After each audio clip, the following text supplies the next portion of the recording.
오늘 이 본문에서 사도 바울은 우리 인간들의 이제 겉사람과 속사람에 대한 이야기를 하고 있습니다. 그러면서 이렇게 표현하죠. 우리의 겉사람은 낡아지나 우리의 속사람은 날로 새로워지도다. 이렇게 얘기합니다. 우리 인생의 선배님들이 우리 교회는 저의 인생 선배님들이 많이 계셔서 이런 얘기할 때마다 좀 송구하지만 저도 좀 겉사람이 좀 낡아지고 있다 보니까 겉사람을 거울 볼 때마다 느껴요. 야, 내 겉사람이 낡아지는구나. 그런 걸 느낍니다.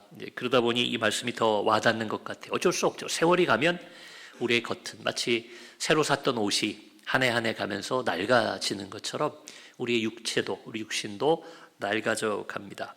그 뒤에 말이 맞으면 좋겠는데 이것도 어떤 때는 이 세상 살다 보면 내가 정말 날로 새로워지나, 겉사람이 낡아지는 걸 따라서 마음도 약해지고 연약해지고 더 이렇게 세상 말로 쪼그라들 때가 있지는 않나, 그런 생각도 해봅니다. 그러나 바울은 분명히 선언하죠. 우리의 속사람은 날로 새로워지도다. 우리도 그러한 삶을 살면 좋겠다 생각을 해봅니다. 이렇게 겉사람, 낡아지는 겉사람 이야기가 나와서 그런지 이 고린도후서 4장 앞부분에 바울은 그 질그릇 비유, 여러분 아시죠? 질그릇에 담긴 보배의 이야기로 4장을 시작합니다. 거기 보면 이런 표현이 나와요. 4장 7절에 우리가 이 보배를, 여기서 보배는 예수 그리스도를 의미하는 거예요. 이 보배를 질그릇에 가졌으니 이는 심히 큰 능력은 하나님께 있고 우리에게 있지 아니함을 알게 하려 함이라. 마치 그런 거예요. 여러분, 우리가 너무 겉에를 신경 쓰면 그것이 좋아서 사실 그 안에 있는 내용이 중요한 건데 겉 포장을 보면서 그것 때문에 귀한 거로 착각할 때가 있죠. 그래서 우리가 뭐 웃지 못할 해프닝, 제가 함부로 얘기하지는 않겠습니다. 의미가 있을지 모르겠지만, 그래서 우리나라에 요즘도 그런지 모르겠어요. 한때 제가 인터넷 뉴스 같은 걸 보니까 명품 쇼핑백이 비싸게 팔린다는 거예요. 안에 명품이 들어있는 게 아니라 그 쇼핑백, 그 포장해주는 그 종이 가방 있잖아요. 그거 하나가 비싸게 인터넷에서 경매로 팔린다는 거예요. 거기다 뭘 담아가지고 다니면 사람들이 저 사람 좀 있어 보인다, 괜찮다, 이렇게 보는 거겠죠. 근데 바울은 그렇게 얘기하잖아요. 예수 그리스도는 어디에 담기느냐? 그 귀한 분이 왕하고 함께 지내고 권력자와 지내고 부자와 지내는 게 아니라 바울이 자기 자신 얘기를 하는 겁니다. 질그릇과도 같이 볼품없는, 외모도 사회적 신분도 별 볼일 없는 우리들 안에 담겨있는 이유는 그 안의 내용, 즉 예수 그리스도, 하나님의 능력이 크시고 우리가 큰 것이 아니라는 것을 보여주기 위해 질그릇에 담긴 보배가 예수 그리스도다. 그러니 여러분, 겉사람이 낡아지는 것은 별로 상관이 없어요. 우리 안에 예수 그리스도가 딱 계시면 어차피 그 능력으로 우리가 승리하고 그 능력으로 복을 받는 거지, 겉사람, 우리 젊은 날, 우리 왕년에 잘 나가지 않았던 사람 어디 있습니까? 왕년 얘기하면 여기 계신 분들 얘기도 제가 알지만 여기 한 분 한 분 참 대단한 분입니다. 제가 제일 별 볼일 없는 것 같아요. 왕년 얘기하면. 그러나 여러분, 우리가 지금 과거와 같지는 않다 하더라도 우리 안에 예수 그리스도님, 그리고 그 예수 그리스도와 함께 교제한 시간들이 늘어나면 늘어날수록 날로 날로 더 좋아지는 역사가 우리 삶에 있는 것을 믿으시기 바랍니다. 본래 바울은 이 고린도 전후서뿐만 아니라 로마서도 그렇고 바울의 모든 편지에 보면 그는 내면적이고 영적인 것을 중요하게 여기고요, 외적인 것, 육적인 것을 중요하지 않고 때로는 악한 것으로 규정하는 것이 바울이 복음을 전하는 방식이죠. 그래서 오늘 본문에서도 보면 16절에서는 그것을 어떻게 얘기합니까? 겉사람과 속사람으로 나눠서 대비시키고요, 18절에 보면 눈에 보이는 것과 보이지 않는 것으로 또 대비하고 있습니다. 딱 나눠가지고 명확하게 이야기하는 것이 이 바울 서신의 특징입니다. 어찌 보면 바울뿐만 아니라 성경 전체가, 여러분, 성경은 본래 우리를 창조하시고 구원하신 그 하나님이 우리에게 주신 것이기 때문에 이 땅을 살아갈 때 우리가 신앙생활한다, 영원한 천국에 이르기까지 인생의 여정을 걷는다, 이런 표현들을 쓰는데 이 세상을 살아갈 때 어떻게 살아야 되는가 하는 인생의 지침서와도 같은 것이 성경이 됩니다. 근데 그 성경은요, 여러 군데에서 성경 전체가 얘기하기를 오늘 바울이 얘기한 것처럼 눈에 보이는 세상, 우리의 욕심을 자극하고 우리를 유혹하는 눈에 보이는 세상이 아니라 눈에 보이지 않는 영원한 하나님께 집중하고 살라고 가르쳐주고 있다는 거예요. 천국에 가서만 그런 것이 아니라 이 땅을 살아가는 동안에도 그렇게 살라고 성경은 얘기합니다. 그래서 이 예를 들면 끝도 한도 없는데요.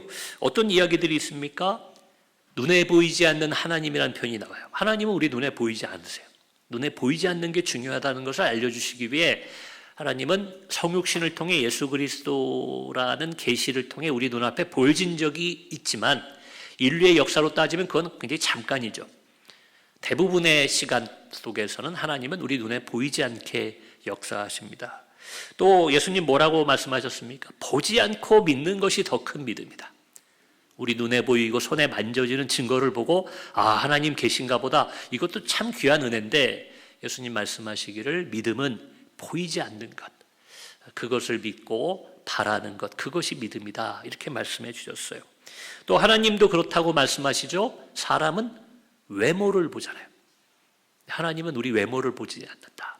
뭘 보신다고요? 중심. 그 중심은요, 사람들끼리는 보이지 않아요. 저 사람이 나한테 와서 인사하고 웃는다고 그래서 그 사람의 중심의 본심이 뭔지를 인간은 알지 못합니다. 오죽하면 천길 물속은 알아도, 여러분 천길 물속 몰라요. 해녀 정도 되지 않으면, 잠수함 타지 않으면 원래 모릅니다. 근데 차라리 그걸 알면 알았지 한 사람의 마음속을 우리가 알 수 없다고 그랬어요. 그러나 하나님은 남들은 보지 못하는, 내 남편도 내 아내도 내 자녀도 내 부모도 보지 못하는 깊숙한 곳까지 하나님은 보이지 않는 것을 보시고 때로는 축복하시고 때로는 벌을 내리신다고 성경은 얘기하고 있습니다. 성경 전체가 그래요. 성경 전체가 그러다 보니까요, 창세기부터 사실은 이런 얘기들이 수두룩하게 나옵니다. 여러분, 인류 최초의 죄, 그럼 당연히 아담과 하와지만 에덴 동산을 나와서 처음으로 죄를, 그것도 살인죄를 저지른 인물이 나오죠. 그렇죠. 가인입니다. 가인과 아벨. 그런데 가인이 그 살인을 저지르는 죄로 나아가는데 여러분 어떤 일이 있었어요? 둘이, 가인과 아벨이 제사를 하나님 앞에 예배를 드리는데, 요즘 말로 하면 예배를 드리는데 어떤 예배는 하나님 받으시고 어떤 예배는 안 받으신 겁니다. 문화적으로 또 역사적으로 보면 아벨은 그 양을 목축을 하는 사람이었죠. 그래서 짐승을, 첫 새끼를 잡아서 하나님께 드렸고, 그리고 가인은 농사를 짓는 사람인데 나중에 이스라엘 민족이 어떻게 보면 이제 목축업을 하는 대로 나아가니까 그런 것들을 상징한다. 이스라엘 민족은 농경 사회가 아니라 목축업을 하는 거였으니까. 이렇게도 역사적으로 해석하는 분도 있지만 사실은 나와 있지는 않아요. 왜 하나님이 가인의 제사는 안 받고 아벨의 제사는 받았을까? 가인도 첫 번째 거둔 수확물의 첫 번째 곡식단을 하나님께 드렸고, 아벨도 처음 낳은 새끼를 하나님께 드렸습니다. 가인은 그러지 않고 남는 걸 드렸다, 그런 말 없어요. 겉으로 볼 때는, 겉모습으로 볼 때는 둘의 차이가 없는데 이유가 안 나와요. 어떤 건 하나님 받으시고 어떤 건 안 받으셨다. 그럼 거기서부터도 하나님 뭔가 보이지 않는 것을 보시고 어떤 예배도 받으신다. 우리가 다 같이 예배를 드리잖아요. 지금 이 시간에 우리 대한민국에 전국에서 지금 예배가 드려지고 있지 않습니까? 우리 하남만 해도 제가 교회가 몇 개 있는지를 몰라요. 그 교회에서 보통 11시 예배가 제일 흔하니까 11시 예배 때 많은 사람들이 예배를 드리는데, 어떤 교회, 이 교회는 받고 저 교회 안 받는다가 아니라 그 안에 그 많은 사람들의 예배 중에, 여러분 만약에 성경대로라면 하나님이 어떤 사람의 예배는 받으시고 어떤 사람은 안 받으시는 거예요. 이 가인과 아벨을 가인 나쁜 놈, 그리고 여러분 옛날 얘기로 보시면 안 돼요. 똑같은 모양으로 드리는데 누군가는 하나님 받으시고 누군가는 오늘 예배를 안 받으시는 겁니다. 그러니 여러분 눈에 보이지 않는 게 중요한 거예요. 겉모습이 어떻든, 예배 시간에 어떤 자세로 앉아있든, 봉사를 어떤 걸 하고 헌금을 어떤 거 하고, 그것도 교회로 보자면 중요하고, 목사님들은 그런 걸 주로 보시고 안목의 집사님이 믿음이 좋구나, 우리는 그래요. 오죽하면 칼뱅이나 루터와 같은 종교개혁자들도 그 말을 했어요. 목회자가 사람의 모습을 보고 그 사람의 구원 여부를 알 수 없다. 종교개혁자들은 그렇게 얘기합니다. 누구만 아세요? 하나님하고 어쩌면 그 다음으로 알 수 있는 건 자기 자신이죠. 어떤 때는 자기 자신도 몰라요. 내가 잘 믿는다 생각하고 나만큼 예배드리는 사람이 어디 있어 생각하는데, 사실 그 중심에 보이지 않는 부분에서 하나님의 마음에 합하지 못하면 그 예배는 상달되지 못한다는 것을 창세기 아주 초반부부터 우리에게 그것을 보여주고 있습니다. 보이지 않는 게 중요하다는 거예요. 여러분 조금 그 뒷부분에 가면 이제 족장들의 이야기가 나올 때 여러분 잘 아시고 아주 중요한 인물이죠. 야곱이란, 이스라엘 역사에서는 이 사람은 왜 중요합니까? 이스라엘이라는 그 나라 민족의 이름을 이 야곱이 받게 되죠. 그 야곱의 이름이 하나님 안에서 이스라엘로 바뀌게 됩니다. 아브라함이 아브라함 된 것보다 훨씬 역사적인 사건이죠. 이스라엘이라는 그 이름을, 요즘은 좀 이스라엘 전쟁 그래서 좀 세상을 시끄럽게 하는 나라가 되었지만, 그러나 중요한 것은 이 신앙의 뿌리로 내려오는 그 이스라엘의 이름을 야곱이 받았다는 거예요. 좀 죄송하지만 근데 저는 그런 생각 들 때가 있어요. 그냥 사람으로 보면요, 제가 만약 그 시대에 야곱과 그 쌍둥이 형 에서와 같은 동네에 살았다 그러면 제가 누구를 더 좋아했을까? 저는 야곱보다 에서가 좀 맞는 것 같아요. 에서가 사람이 호탕하고, 얼마나 호탕해요. 그 동생이 자기를 속이고 아버지를 속인 거 알았을 땐 당연히 형으로서 화가 나잖아요.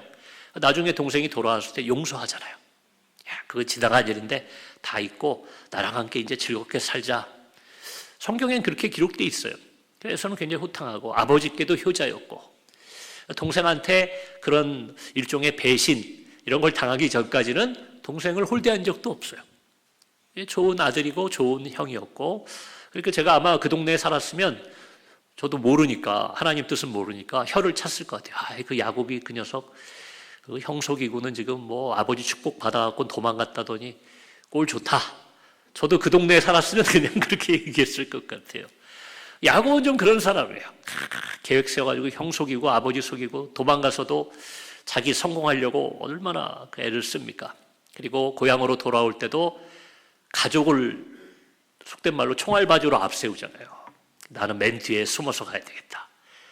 여러분, 우리가 인성 이렇게 얘기한다 그러면 야곱 그렇게 좋은 사람 같지 않아요. 근데 왜 그런 의문 들 때 있지 않으세요? 왜 하나님이 그렇게 야곱을 날 때부터 선택하시고, 에서 얘기는, 야곱이 그 고향을 떠나는 순간부터 에서 얘기는 안 나와요. 그의 아버지 이삭 얘기도 안 나옵니다. 하나님은 그 멀리 피난 가는 야곱을 따라가셔서 거기서 야곱과 함께 하시는 것처럼 성경은 기록하고 있습니다. 왜 그럴까? 저는 그게 우리가 이렇게 얘기하죠. 야곱은 하나님을 사랑했고 에서는 사랑하지 않았다. 근데 겉모습을 보면 그렇지 않아요. 야곱은 그냥 성공하려고 발버둥 치는 사람처럼 보입니다. 근데 중요한 사건이 몇 가지가 나와요. 여러분, 그 중에 아주 상징적이고 중요한 사건이 뭐냐면 그 장자의 축복권을 사는 방식에 있습니다. 뭐래요? 당시에 귀한 팥죽을 아침부터 나가가지고 광야에서 형이 돌아오는 길목에서 끓이잖아요. 떡도 굽고. 그게 간단히 떡, 팥죽, 요즘도 집에서 그거 하려면 쉽지 않은데 과거에는 불을 피우는 것부터가 그때는 어려운 시절입니다. 광야에 나가서 언제 오를지 모르는 형을, 요즘 같으면 형 저기서 온다 그러면 그때 가스레인지 불 딱 켜면 금방 되니까, 그거 아니에요. 몇 번을, 형이 언제 올까? 거기 보면 에서가 며칠을 사냥을 다니다가 빈손으로 돌아오는 걸 나와요. 어쩌면 1박 2일 하면서 거기서 준비하고 기다렸다가 끓였다 버리고 그랬는지도 모르겠어요. 그렇게 애를 씁니다. 수고했죠. 본인도 먹고 싶죠. 그걸 가지고 뭘 사요? 눈에 보이지 않는 하나님의 축복권을 살려고 했던 것이 야곱이고, 에서는 뭐라고 얘기합니까? 내가 죽게 되었는데 장자의 축복이 뭐 중요하겠냐? 육의 생명을 위해서 보이지 않는 건 그냥 내주는 거예요. 그거 뭐 중요하다고? 그거 줄 테니까 떡이랑 팥죽 빨리 내와라. 그러는 거예요. 하나님은요, 그 중심을 보는 거예요. 야곱이 겉으로 볼 때는 흠도 많고 겉모습은 형보다 체격도 작고, 아버지가 볼 때도 아유 저놈 어디다 쓰겠나, 얼굴만 하얗고 체구도 작고, 겉으로 볼 때는 에서가 훨씬 좋은 아들이었지만 하나님은 중심을 보신 거예요. 영원한 것, 보이지 않는 것을 위해 보이는 것을 다. 그리고 나중에 돌아올 때도 그렇잖아요. 자신이 그렇게 애쓰고 모았던 소유물을 형한테 다 준다고 하는 거예요. 이거 다 줘도 좋으니까.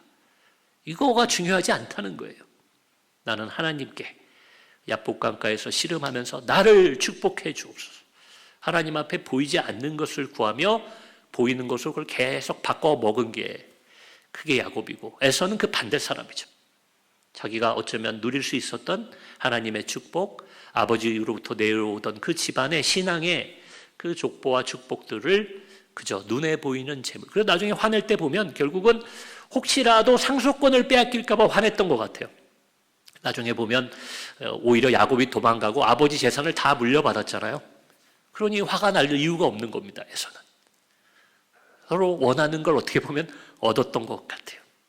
여러분, 이 안에서도 보이는 것처럼 인생은요, 어쩌면 그런 것 같아요. 여러분, 그 마트에서 우리가 쇼핑할 때만 그런 게 아니라 인생 자체가 결국 무언가를 주고 무언가를 얻는 과정의 연속인 것 같다. 저는 그런 생각이 듭니다. 아주 옛날에 물물교환하던 그 시대로 가지 않아도요, 여러분 예전에 최근래까지도 시장에 가면 그런 일이 많았죠. 산에 사는 사람들은 산에 있는 약초나 나물 같은 거를 가지고 와요. 그래서 그것을 팔아가지고 뭐 사가지고 가요? 바다에서 나는 생선 같은 걸 사가지고 가는 겁니다.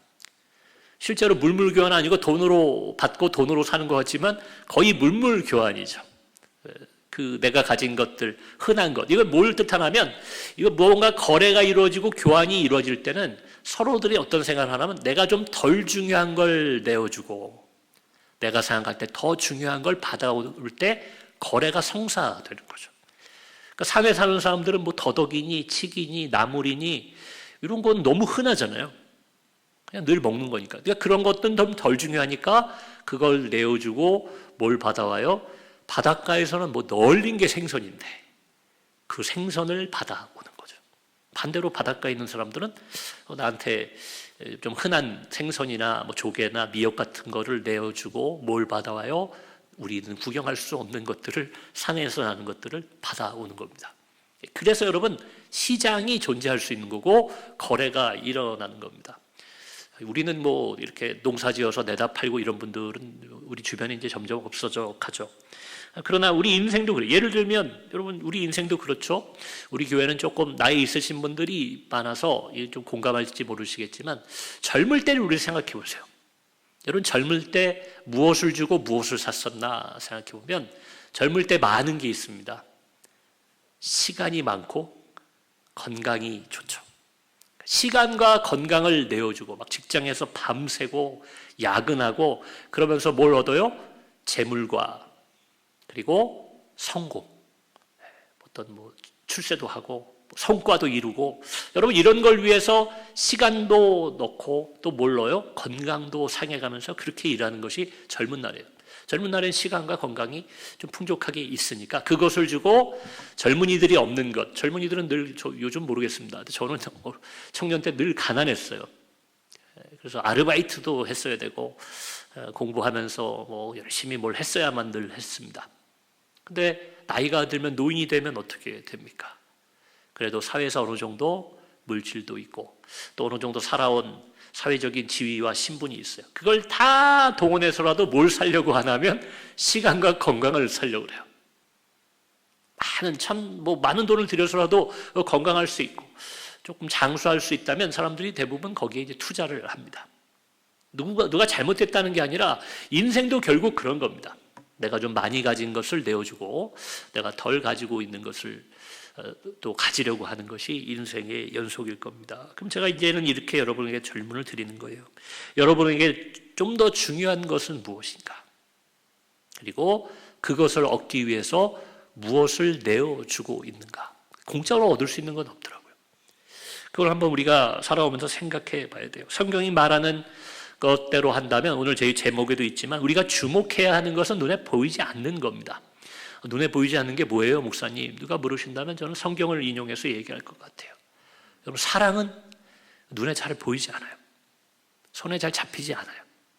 은혜라는 것도 그래요. 용서, 평안, 또 인생의 보람, 여러분 이런 건 눈에 이렇게 딱 들어오질 않습니다. 옆에 사람들이 볼 때 잘 보이지 않아요. 그럼 보이는 것 중에 중요한 거 뭐가 있을까요? 당연히 물질, 성공, 높이 올라가는 거, 권력 이런 것도 좀 눈에 보이죠. 딱 보면 어떤 모임에 가면 누가 권력자고 누가 높은지가 한눈에 보통 들어옵니다. 그럼 보여요. 그럼 누가 더 사랑하느냐 이건 한참 지나야 좀 알 수 있는데 누가 이 집안에서 저 회사에서 높은 사람이냐는 한눈에 딱 보이잖아요. 권력. 또 쾌락, 즐거움 같은 거는 눈에 보이는 것들, 손에 잡히는 것들이 우리 육체에 즐거움을 줍니다. 자, 이걸 대비해서 놓고 볼 때 성경은 분명히 얘기해요. 오늘 바울도 얘기하지만 그 눈에 보이지 않는 것들이 중요하다. 이렇게 얘기하고 있는 겁니다. 예를 들어 드리면 여러분 지금 예배 드리고 계시잖아요. 1시간을 꼬박 드리는데 1시간 예배만 드립니까? 오기 위해 준비한 시간, 오시는 시간, 끝나면 또 같이 밥 먹고 또 교제하고 하는 적어도 4-5시간을 우리가 주일날, 남들은 쉬는 날, 이 시간을 하나님께 드리잖아요. 이걸 오늘 본문 내용과 비춰 말한다면 여러분 이 시간은요, 나가 돈을 벌면 돈을 벌 수 있는 시간이에요. 내 즐거움을 위해서 혹은 내가 어떤 필요한 관계를 위해서 이 시간을 쓴다 그러면 굉장히 귀하고 꽤나 되는 시간입니다. 그걸 예배드리는 그 시간들을 1년 단위로 생각하면요, 어쩌면 그렇게 얘기할 수도 있어요. 여기 수험생들을 둔 부모님들이 그런 유혹에 많이 시달린대요. 우리 애가 고3인데 1년은 교회를 쉬게 해야 되나? 왜요? 그 시간에 그 아이들은 뭘 합니까? 학원 가면 딴 애들은 주일날 애가 교회 왔다 갔다 하고 예배드리고 성경 공부하는 시간 따지면 4시간씩 더 공부하는데 학원 가서. 그게 1년 쌓이면 그 차이를 어떻게 따라가냐는 거예요. 머리로 들으면 일리가 있죠. 그래 1년만 좀 그렇게 여러분 집에서 예배를 드리거나 이렇게 하고 대학 간 다음에 교회 오십시오. 저는 절대 그렇게 얘기하는 법이 없어요. 그걸 제가 뭐 막을 수 없고 강제할 수는 없지만 그렇게 해서는 대학 가서의 그 아이의 신앙을 장담하지 못합니다. 쉽게 말하면 이걸 바꿔본 경험이 없는 거예요. 저는 고3들 수련회 같은 데 가서 고등학생을 대상으로 말할 때 그 얘기를 꼭 합니다. 여러분 그 고3 때 혹은 요즘은 고3이 뭐 초등학교 4학년부터 입시가 시작된대요. 우리나라는 대입 준비가. 그럼 그 얘기를 하면 그때야말로 아이들에게 정말 귀한 것이 뭔지를 가르쳐줄 수 있는 시간이에요. 저는 감사하게도 저희 어머니가 뭐 그렇게 훌륭한 어머니인지 뭐 제가 그런 자랑한 적은 없지만 그래도 저희 어머니는 단 한 번도 너 예배 빠지고 공부해라 얘기하신 적이 없어요. 너는 목사 될 아이인데 그래도 교회는 가야지, 수련회는 가야지. 제가 교회는 마음껏 다녔어요. 딴 거 놀러 나갔다가는 회초리도 맞고 그랬지만 교회는 마음껏 다녔습니다. 그게 교회를 가서 좋은 대학을 가겠지 그런 기대가 아니라 내가 공부를 한 2시간 덜해도 나는 하나님이 더 중요하다. 여러분 저는 그 선택을 어머니께 교육받고 저도 그렇게 살아왔기 때문에 지금도 그런 선택함에 있어서는 이 시간이 아깝다. 기도하는 시간, 이 시간에 내가 지금 이럴 때인가? 여러분 그런 생각이 없어요.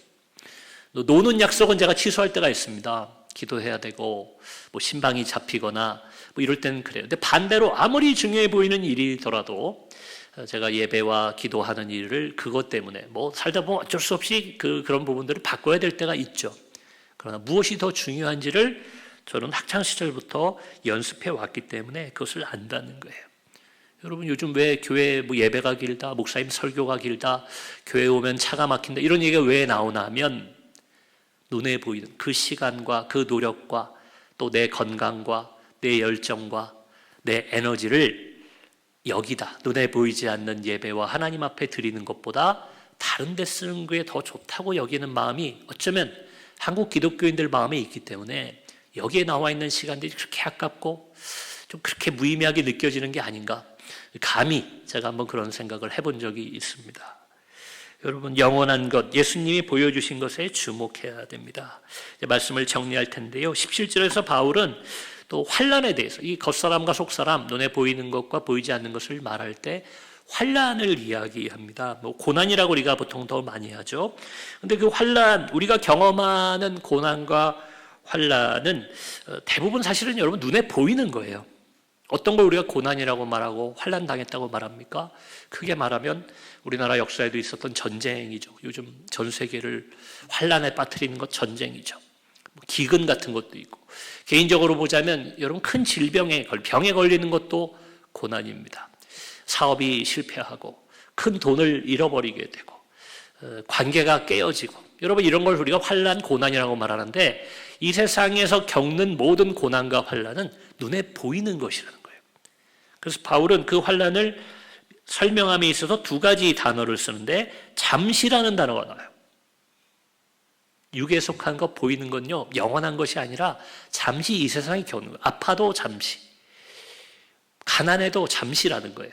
바울은 그렇게 얘기합니다. 그리고 그것은 중요하지 않다는 의미에서 경한 것이라고 표현해요. 가벼운 것이다, 경한 것이다. 이렇게 얘기해요. 아무리 큰 고난이 있더라도 보이지 않는 영원한 것, 그 영원한 것은 이렇게 설명합니다. 17절에 지극히 크고 영원한 영광에 중한 것 요거하고 잠시 정한 고난, 여러분 이것을 바꾸면 안 된다는 거예요.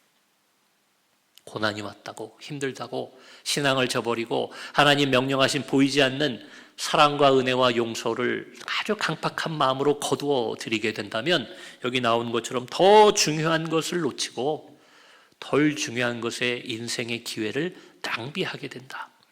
바울은 그 얘기를 17절에서 하고 있습니다. 잠시 지나가는 가벼운 일로 인해서, 그러나 여러분 저도 목회자하고 또 기도원에서 보면 결코 또 인간의 눈으로 볼 때 그건 작은 일이 아니에요. 너무 힘들고 너무 괴로운 일입니다.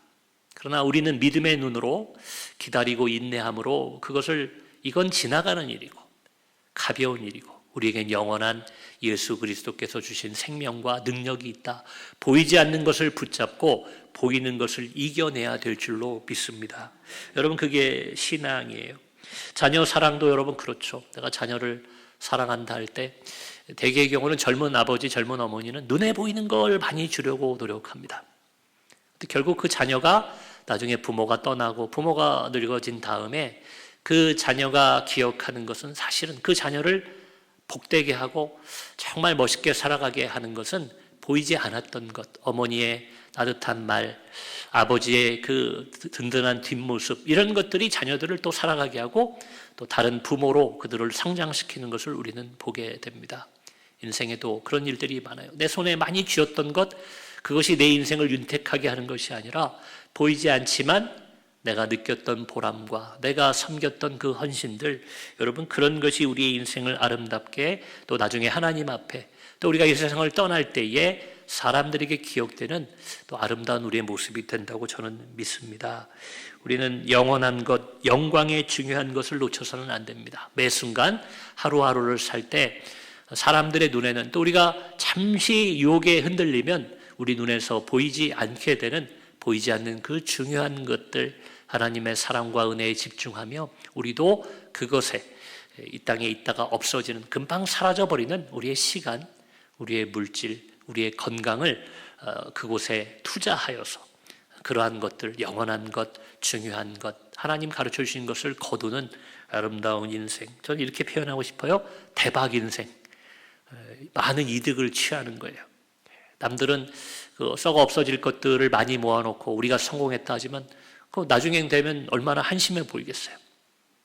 주님 다시 오실 때에 그게 무슨 소용이 있겠냐는 겁니다. 우리는 그때에 저 사람들이야말로 진정한 인생의 투자가였구나, 사람들의 부러움을 받을 정도로 귀한 것을 거두시는 그런 저와 여러분의 삶이 되기를 주의 이름으로 축원합니다. 이 시간 주신 말씀을 생각하며 함께 기도하겠습니다. 하나님, 나의 겉사람은, 나의 겉모습은 때로는 고난과 환난 중에 있지만 이 눈에 보이는 것 때문에 내가 인생에서 낙심하고 실망하지 않도록, 또 불안하고 근심하지 아니하도록 보이지 않는 그 하나님을 바라보며, 그러나 우리를 살리고 우리를 복되게 하는 눈에는 보이지 않는 참된 진짜 복들을 사모하며 이것에 주목하는 하나님의 자녀다운, 주님의 제자다운 삶을 살게 해 주옵소서. 날마다 우리의 속사람이 새로워지고 소망 가운데 생명을 누리게 하여 주옵소서. 우리 한 마음으로 기도하겠습니다. 주의 이름 한번 부르고 함께 기도하십니다.